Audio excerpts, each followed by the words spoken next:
एक पिंड सड़क पर 10 मीटर प्रति सेकंड की चाल से खिसकता हुआ 50 मीटर की दूरी तय करने पर विराम अवस्था में आ जाता है। घर्षण गुणांक ज्ञात कीजिए। यानी अंतिम वेग शून्य हो गया, विराम अवस्था में आ गया, अंतिम वेग शून्य हो गया। ये प्रारंभिक वेग दिया था, यानी स्मॉल यू का जो मान हमको दे रहा है वो दे रहा है 10 मीटर प्रति सेकंड। चली गई दूरी एस का मान 50 मीटर है। विराम अवस्था में आ जाता है, यानी अंतिम वेग शून्य हो जाता है। घर्षण गुणांक ज्ञात करना है, यानी म्यू का मान हमको ज्ञात करना है। और जी का मान हमको दे 10 मीटर प्रति सेकंड स्क्वायर।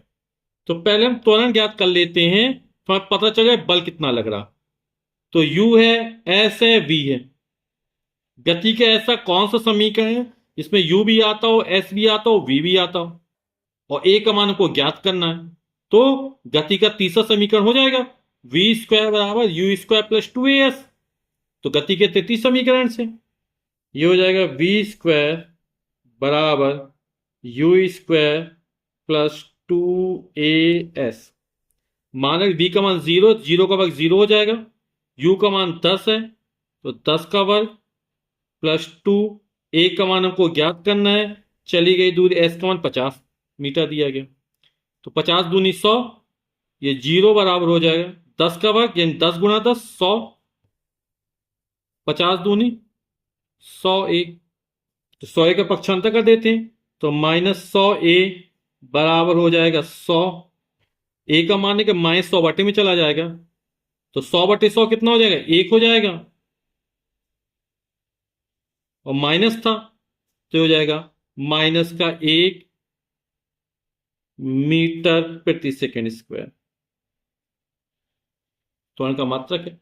-1 ऋणात्मक चिन्ह यह प्रदर्शित कर रहा है कि वेग लगातार घट रहा है, यानी त्वरण की जगह क्या हो रहा है, मंदन हो रहा है ना।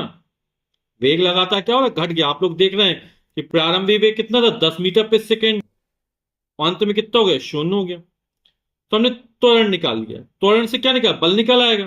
तो घर्षण बल F बराबर कितना हो जाएगा, ma।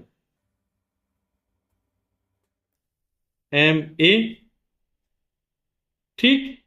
और F बराबर ma, और F बराबर क्या होता है, म्यू इंटू आर। आर क्या है, अविलंब प्रतिक्रिया बल। आर का मान होता है m इंटू जी। तो ये हो जाएगा ma बराबर म्यू, आर का मान रख दिया m इंटू जी। तो म्यू का मान निकालना है, तो म्यू बराबर हो जाएगा mg बटे में आ जाएगा, तो ma अपॉन mg। m से m कट जाएगा, यानी a अपॉन जी। a का मान कितना है, 1 है। g का मान कितना दिया, 10 मीटर प्रति सेकंड स्क्वायर दिया था। तो 1 में 10 का भाग करें कितना आएगा, 0.1। और घर्षण गुणांक का कोई मात्रक नहीं होता है, तो उत्तर हो जाएगा 0.1।